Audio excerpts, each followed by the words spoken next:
Hello, good morning. I am in my backyard garden. It is a very windy morning. It's a little bit overcast and quite windy. But I'm in my backyard garden. I'm reading from the Bible. Today I'm reading from the book of Matthew, the Gospel according to Matthew. I will read chapter 27. In chapter 27, it talks about Jesus brought before Pilate, the suicide of Judas. Pilate questions Jesus, Barabbas or Jesus. Pilate hands Jesus over to be crucified. The soldiers mock Jesus. The crucifixion of Jesus. The death of Jesus, the burial of Jesus. And chapter 27 finishes up talking about the guard at the tomb. But before I get started, I do want to talk a little bit about what you see in the video today. What you see are the first blooms of iris plants. We have irises in several of the garden beds, and these are the first blooms of the season. I love the purple blooms. I'm going to see if I can get it a little bit closer so you can see them better. There we go. Okay, it's beautiful irises. Okay, back to Bible reading. Today I'm reading from the book of Matthew, the Gospel according to Matthew. I will read chapter 27. The reading begins. When morning came, all the chief priests and the elders of the people conferred together against Jesus in order to bring about his death. They bound him, led him away, and handed him over to Pilate, the governor. When Judas, his betrayer, saw that Jesus was condemned, he repented and brought back the 30 pieces of silver to the chief priests and the elders. He said, "I have sinned by betraying innocent blood." But they said, "What is that to us? See to it yourself." Throwing down the pieces of silver in the temple, he departed, and he went and hanged himself. But the chief priests, taking the pieces of silver, said, "It is not lawful to put them into the treasury, since they are blood money." After conferring together, they used them to buy the potter's field as a place to bury foreigners. For this reason, that field has been called the field of blood to this day. Then was fulfilled what had been spoken through the prophet Jeremiah. And they took the 30 pieces of silver, the price of the one on whom a price had been set, on whom some of the people of Israel had set a price, and they gave them for the potter's field, as the Lord commanded me. Now, Jesus stood before the governor, and the governor asked, "Are you the king of the Jews?" Jesus said, "You say so." But when he was accused by the chief priests and the elders, he did not answer. Then Pilate said to him, "Do you not hear how many accusations they make against you?" But he gave him no answer, not even to a single charge, so that the governor was greatly amazed. Now, at the festival, the governor was accustomed to release a prisoner for the crowd, anyone whom they wanted. So that time they had a notorious prisoner called Jesus Barabbas. So after they'd gathered, Pilate said to them, "Whom do you want me to release for you, Jesus Barabbas or Jesus, who is called the Messiah?" For he realized that it was out of jealousy that they had handed him over.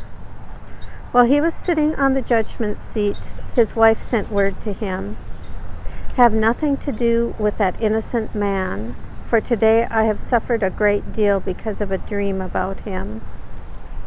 Now the chief priests and the elders persuaded the crowds to ask for Barabbas and to have Jesus killed.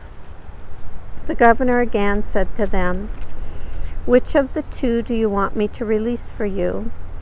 And they said, "Barabbas." Pilate said to them, "Then what should I do with Jesus, who is called the Messiah?"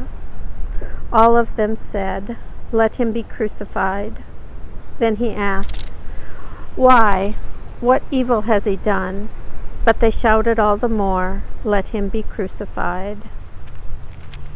So when Pilate saw that he could do nothing, but rather that a riot was beginning, he took some water and washed his hands before the crowd, saying, "I am innocent of this man's blood. See to it yourselves." Then the people as a whole answered, "His blood be on us and on our children." So he released Barabbas for them, and after flogging Jesus, he handed him over to be crucified.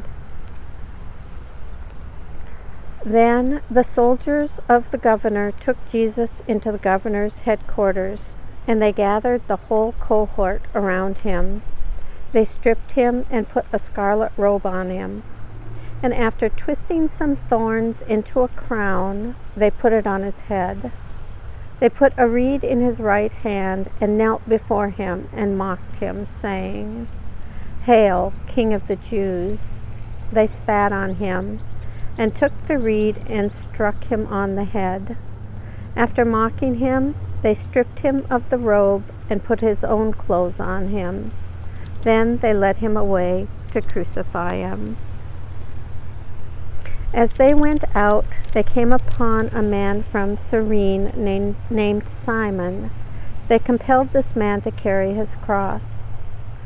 And when they came to a place called Golgotha, which means place of a skull, they offered him wine to drink, mixed with gall. But when he tasted it, he would not drink. And when they had crucified him, they divided his clothes among themselves by casting lots. Then they sat down there and kept watch over him. Over his head they put the charge against him, which read, "This is Jesus, the King of the Jews."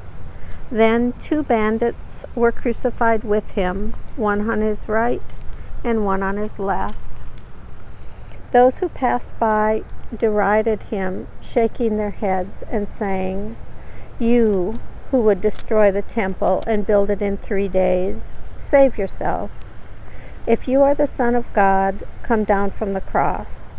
In the same way the chief priests also, along with the scribes and elders, were mocking him, saying, "He saved others, he cannot save himself. He is the King of Israel. Let him come down from the cross now, and we will believe in him. He trusts in God. Let God deliver him now, if he wants to. For he said, 'I am God's son.'" The bandits who were crucified with him also taunted him in the same way. From noon on, darkness came over the whole land until 3 o'clock in the afternoon. And about 3 o'clock, Jesus cried with a loud voice, "Eli, Eli, lama sabachthani," that is, my God, why have you forsaken me?" When some of the bystanders heard it, they said, "This man is calling for Elijah." At once one of them ran and got a sponge, filled it with sour wine, put it on a stick, and gave it to him to drink. But the others said, "Wait, let us see whether Elijah will come to save him." Then Jesus cried again with a loud voice and breathed his last. At that moment, the curtain of the temple was torn in two from top to bottom. The earth shook, and the rocks were split. The tombs also were opened, and many bodies of the saints who had fallen asleep were raised. After his resurrection, they came out of the tombs and entered the holy city and appeared to many. Now, when the centurion and those with him who were keeping watch over Jesus saw the earthquake and what took place, they were terrified and said, "Truly, this man was God's Son." Many women were also there looking on from a distance. They had followed Jesus from Galilee and had provided for him. Among them were Mary Magdalene and Mary, the mother of James and Joseph, and the mother of the sons of Zebedee. When it was evening, there came a rich man from Arimathea named Joseph, who was also a disciple of Jesus. He went to Pilate and asked for the body of Jesus. Then Pilate ordered it to be given to him.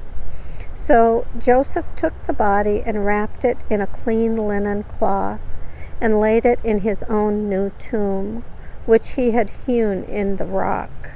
He then rolled a great stone to the door of the tomb and went away. Mary Magdalene and the other Mary were there, sitting opposite the tomb. The next day, that is, after the day of preparation, the chief priests and the Pharisees gathered before Pilate and said, "Sir, we remember what that impostor said while he was alive. After 3 days I will rise again. Therefore, command the tomb to be made secure until the 3rd day. Otherwise, his disciples may go and steal him away and tell the people, 'He has been raised from the dead,' and the last deception would be worse than the first." Pilate said to them, "You have a guard of soldiers. Go, make it as secure as you can." So they went with the guard and made the tomb secure by sealing the stone. Here ends the reading of Matthew chapter 27, the Gospel according to Matthew.